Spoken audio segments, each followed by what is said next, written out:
Elias stood in the supermarket checkout line when a single mother with her baby in her arms spoke the words that would mark him forever.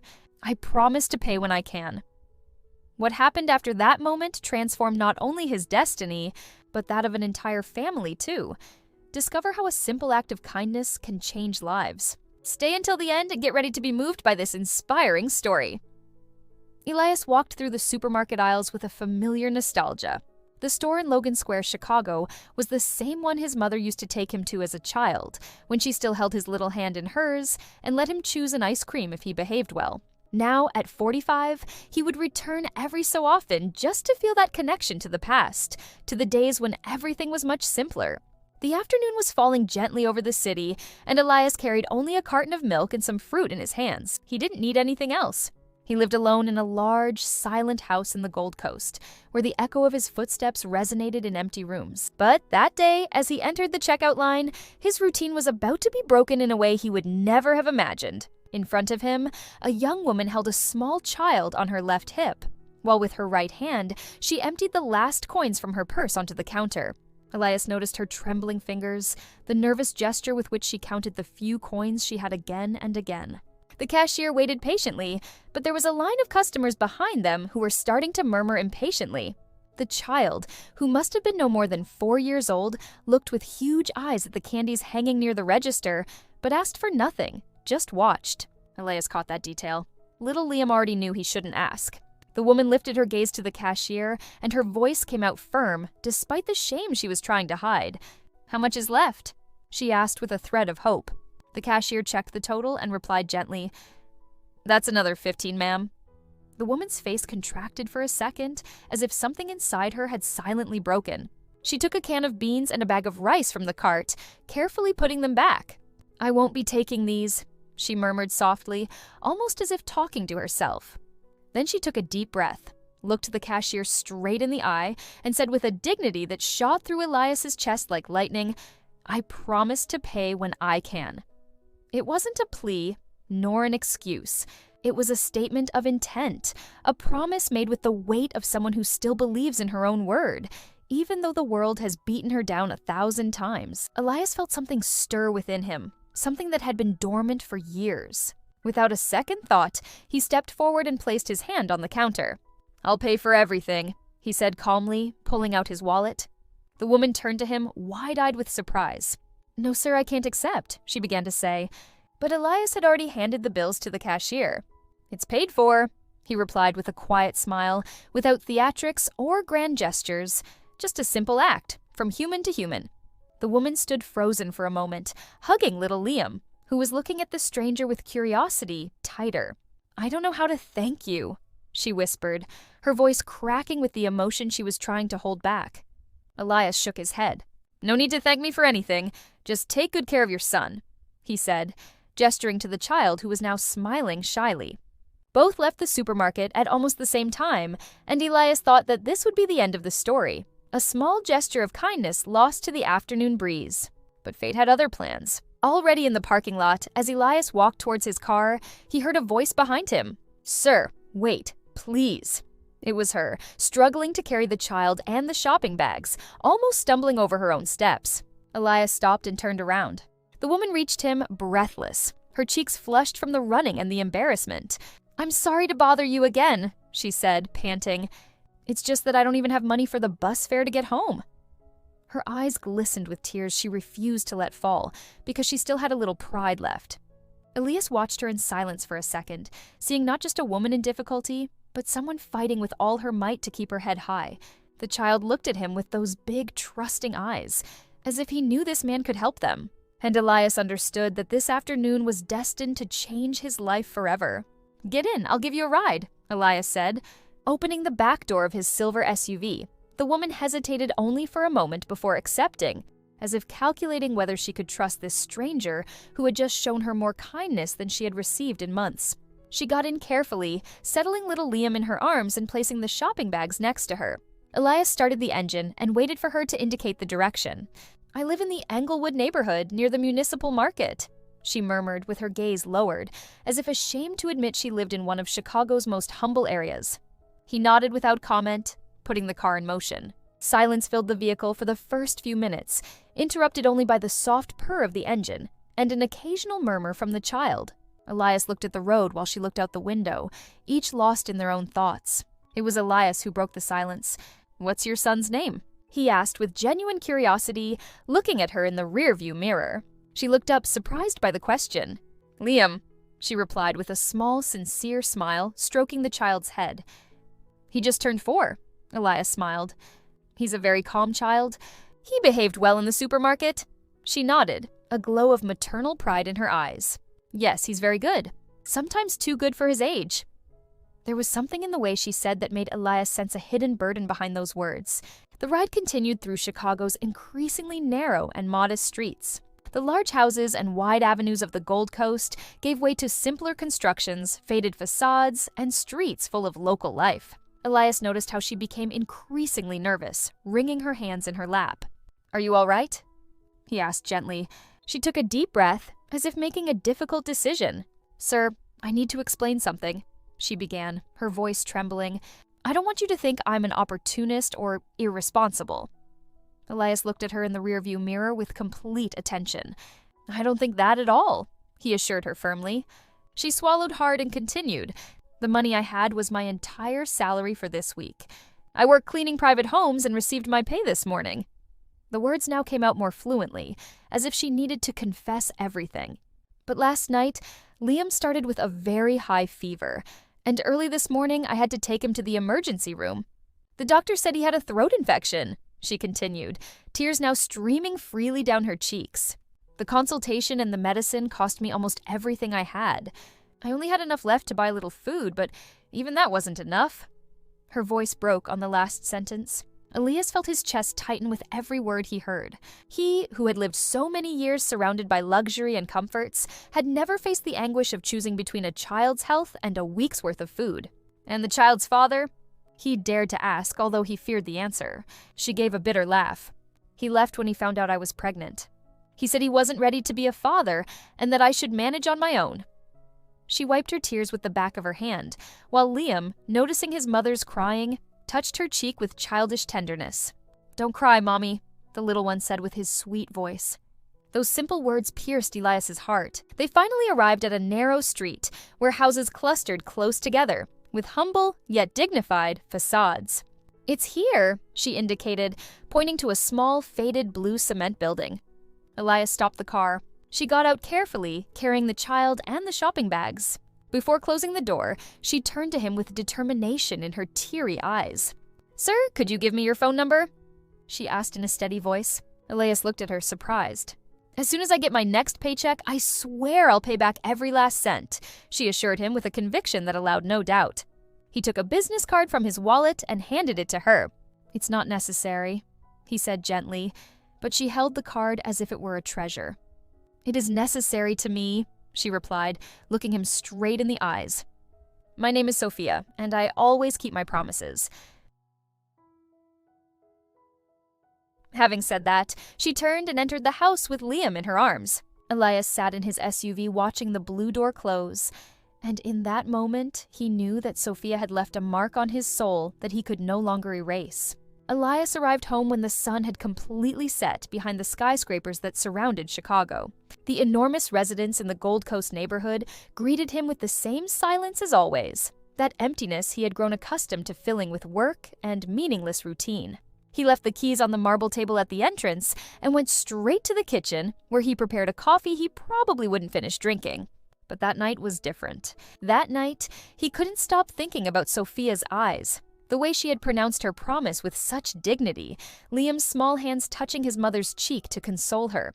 He tried turning on the television, checking work emails, doing anything to distract his mind. Nothing worked. The image of that single mother struggling to survive was etched into his memory like a photograph he couldn't erase. He sat on the enormous living room sofa and let out a deep sigh. Why had that woman affected him so much? Elias had helped many people throughout his life. He had donated money to charities, given generous tips, been kind when the situation demanded it. But this was different. There was something about Sofia that awakened an emotion he thought had been dead and buried for years. Maybe it was her strength disguised as fragility, or perhaps the way she loved her son with a devotion he had never experienced. He got up from the sofa and walked to the window overlooking the backyard, where automatic lights illuminated a perfectly manicured green space that no one used. Then he remembered Liam's words. "Don't cry, Mommy." The voice of that small child comforting his mother had broken through something inside him. Elias closed his eyes, and involuntarily, the ghosts of his past began to emerge from the dark corners of his memory. He knew exactly why Sofia had moved him so much. 10 years earlier, Elias had been married to Vanessa, a beautiful and ambitious woman he had met at a business conference. Their courtship was fast, intense, full of promises and plans for the future. They married in an elegant ceremony in downtown Chicago, surrounded by friends and family who celebrated what seemed to be a love destined to last forever. During the first 2 years of marriage, everything seemed perfect.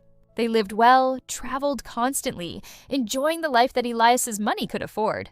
But then came the moment when Vanessa started talking about having children.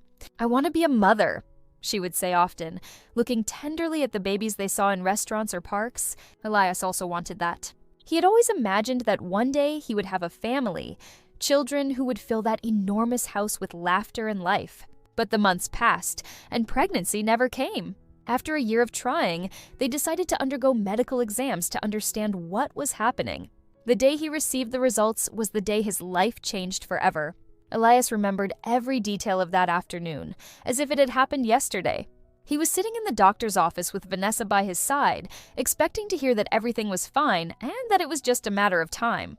But the doctor opened the folder with his exams and spoke the words that would shatter his world. "Elias, the results indicate that you have azoospermia. It's a condition where no sperm are produced. I'm afraid you won't be able to have biological children." The silence that followed was deafening. Elias felt the ground disappear beneath his feet. He looked at Vanessa, searching for comfort in her eyes, some word of support or unconditional love, but what he saw destroyed him even more. There was disappointment in her look, a sudden coldness he had never perceived before. "There are options," the doctor continued, with a sympathetic tone. "Adoption, fertilization with a donor, alternative treatments." But Elias barely heard him. He could only see the expression on his wife's face, who no longer looked at him the same way. The following months were a slow, painful nightmare. Vanessa emotionally distanced herself, turning their marriage into a cold, meaningless coexistence. They stopped sleeping together, stopped talking about anything important, stopped being the couple they had been. Elias tried to save the relationship, proposed adoption, suggested treatments, and pleaded with her not to leave him. But one night, as they were dining in silence, Vanessa put her silverware down on the table and spoke the words that would mark him forever. "I can't continue like this, Elias. I want to be a real mother, to have my own children. I can't live my whole life without experiencing that." She left 3 days later, taking her belongings and leaving only a divorce petition on the dining room table. Elias was left alone in that huge house, feeling that he had lost not only his wife, but also the possibility of ever having a family. He closed his heart from then on, convinced that no woman would love him, knowing he couldn't give her children. Until that afternoon, Sofia and Liam showed him that perhaps love had nothing to do with blood, but with something much deeper. The weeks passed slowly and quickly at the same time. Elias tried to continue with his usual routine. Business meetings, supervising his real estate investments, lonely lunches in expensive restaurants where the service was impeccable but the company non-existent.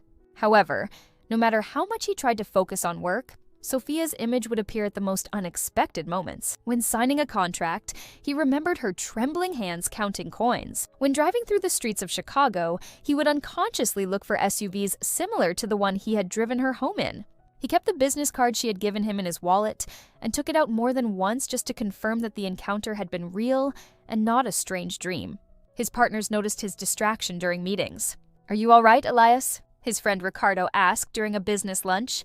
"I've been seeing you with your head in the clouds lately." He just smiled and changed the subject.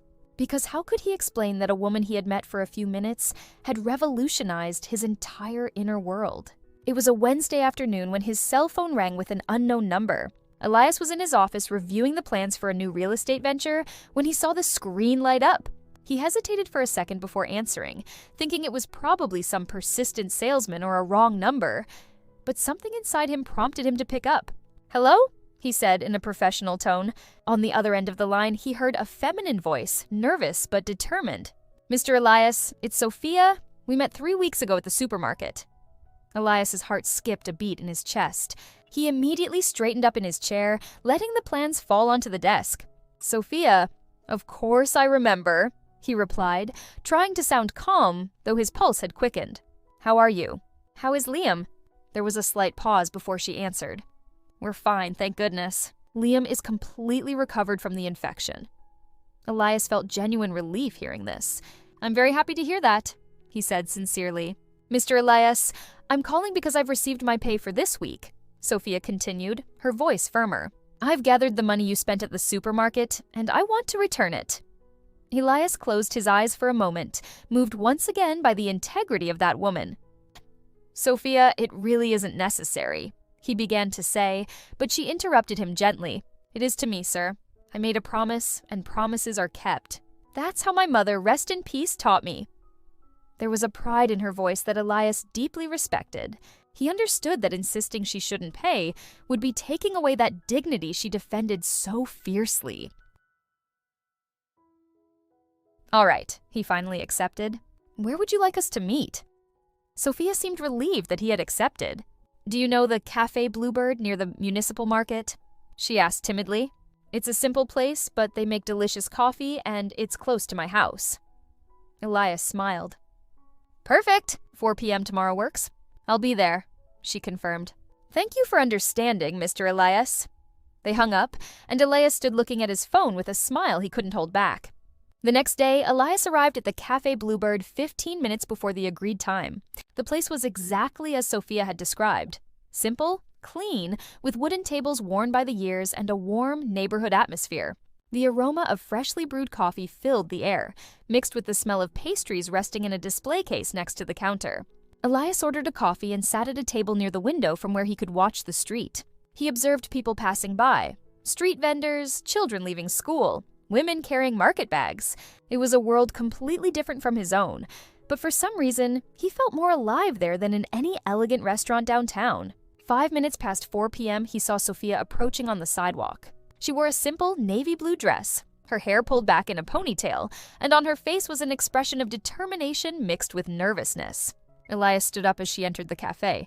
Their eyes met, and they both smiled with a mixture of joy and shyness that surprised Elias. "You're punctual," he said, gesturing to the chair in front of him. "Punctuality is respect," she replied, sitting down carefully. Sofia took a carefully sealed white envelope from her purse and placed it on the table. "Here's all the money, Mr. Elias. I counted it 3 times to be sure nothing was missing." Her hands trembled slightly as she pushed the envelope toward him. Elias took it but didn't open it. He simply put it in the inside pocket of his jacket.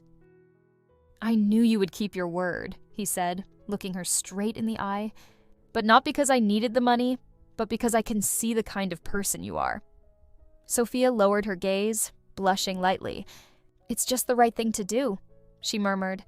Elias ordered 2 coffees and a plate of pastries to share. For the next hour, they talked as if they were old friends reuniting after a long time. Sofia talked about her house cleaning job, about how Liam would start kindergarten the following year, about her dreams of someday being able to rent a better place to live. Elias listened, fascinated, not by extraordinary stories, but by the beauty and the simplicity of her life. And as he heard her smile while talking about her son, he understood something that filled him with hope and terror at the same time. This was no longer just a meeting to return money. This was the beginning of something that could change both of their lives. After that meeting at Café Bluebird, Elias found the perfect excuse to see Sofia again.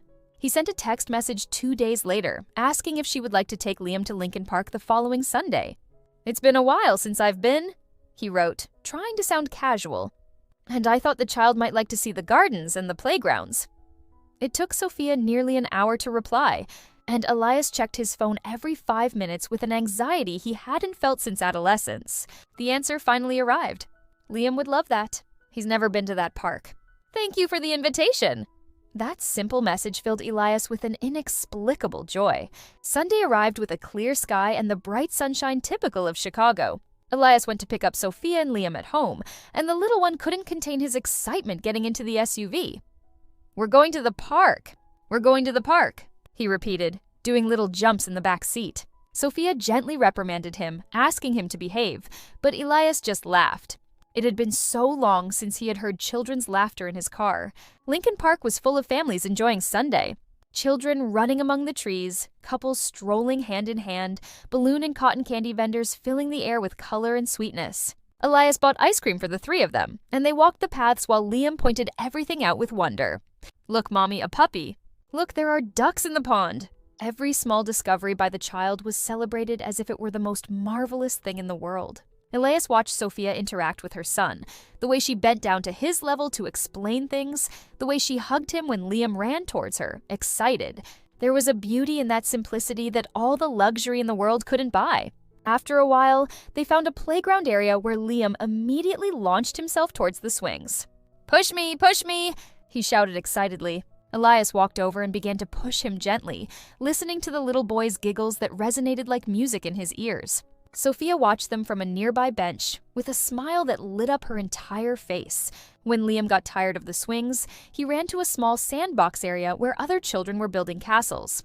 Elias and Sofia sat together on the bench watching him play.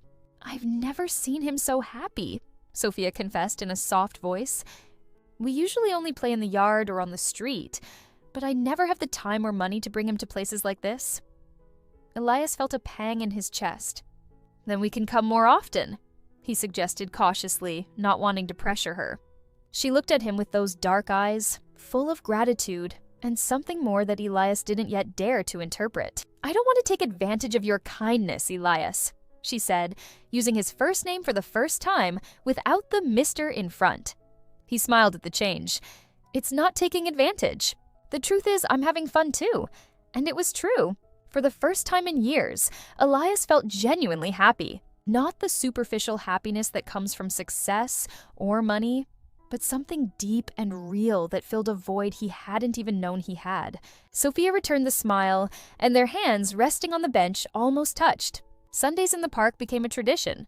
After Lincoln Park, Elias took them to the Shed Aquarium, where Liam was fascinated seeing the colorful fish. Another time they went to the Museum of Science and Industry, where the little boy excitedly ran between the interactive exhibits. But it wasn't just weekend outings. Elias began to show up at the Café Bluebird during the week, right around the time Sofia finished her work shift.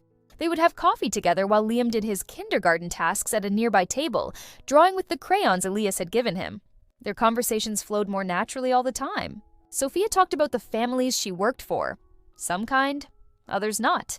Elias also talked about his work but avoided mentioning the real magnitude of his fortune, fearing it would change the way she saw him. He wanted her to know him for who he was, not for what he had. And little by little, without either of them explicitly mentioning it, they realized this was no longer just friendship. One afternoon, as they were walking through Daily Plaza after buying donuts for Liam, the child let go of his mother's hand and grabbed Elias's with complete naturalness. "Pick me up? My feet hurt?" he asked with that confidence only children have. Elias lifted him without hesitation, feeling the small, warm weight of the child against his chest. Liam rested his head on Elias's shoulder and sighed contentedly. "You smell nice like my grandpa," the little one murmured, his eyes already halfway closed with sleep. Sofia watched them, her eyes bright with unshed tears. "Liam never knew his grandpa," she explained, her voice choked. "My father died before he was born." Elias felt something break and rebuild inside his chest at the same time. For years, he had believed he would never have the opportunity to feel what it meant to carry a child who trusted him, who sought him for comfort. And now, with Liam asleep in his arms and Sofia walking by his side, Elias understood something fundamental. Perhaps fate hadn't taken away his chance to be a father. It had simply shown him a different path to it. It was 2 a.m. when Elias's phone rang, jarring him from a deep sleep. He blinked confusedly in the darkness of his room, trying to orient himself. The cell phone continued to vibrate insistently on the nightstand. He grabbed the device and saw Sofia's name on the screen. His heart immediately sped up because he knew no one calls at that hour with good news. "Sofia, what happened?" he answered in a worried voice, already sitting up in bed. On the other end, he heard choked sobs, the ragged breath of someone in the midst of a crisis. "Elias, forgive me for calling so late." "It's Liam. I don't know what to do." The words came out amidst desperate cries. Elias got up immediately, fumbling for his clothes with one hand while holding the phone with the other. "Calm down, Sofia. Take a deep breath and tell me what's going on." He heard her trying to control herself. gasping for air with difficulty. "He has a very high fever, Elias. He's coughing horribly and having trouble breathing. I'm scared, so scared." Her voice completely broke on the last sentence. "Where are you?" Elias asked, now fully dressed and looking for his SUV keys. "At my house, but I think I need to take him to the hospital." "Don't move. I'll be there right now and take you both," Elias ordered firmly as he ran out the door. "But Elias, it's too far and it's so late," Sofia weakly tried to protest. "It doesn't matter. I'll be there in 20 minutes. He cut her off, already leaving the house. Elias drove through the empty streets of Chicago like he never had before. The illuminated avenues of downtown gave way to the darker streets of the Englewood neighborhood. His mind raced at full speed, imagining scenarios, recalling nearby hospitals, calculating times. He reached Sofia's house in 18 minutes, knocking on the door urgently. She opened it immediately with Liam in her arms, wrapped in a blanket. The child was pale, sweaty, with glassy eyes and shallow breathing. "Let's go," Elias said, wasting no time, guiding them quickly to his SUV. Sofia got in the back with Liam curled against her chest, murmuring words of comfort that the little boy barely seemed to hear. "It's okay, my love. We're going to the hospital. Everything will be fine." But her voice trembled with fear. Elias sped toward Northwestern Memorial Hospital, the closest one with a pediatric emergency room. The drive felt like an eternity compressed into 15 minutes. Elias constantly looked in the rearview mirror, seeing Sofia embrace her son while silent tears streamed down her cheeks. "Hold on, champ," Elias said, trying to sound calm. "We're almost there." Liam was coughing with a deep, raspy sound that tore at the soul. When they finally arrived at the hospital, Elias pulled the SUV right up to the emergency room entrance, not worrying about the no parking zone. He quickly got out and opened the back door, helping Sofia down with the child. They practically ran into the emergency room, where the fluorescent lights shone with dazzling intensity. "I need help. It's a child.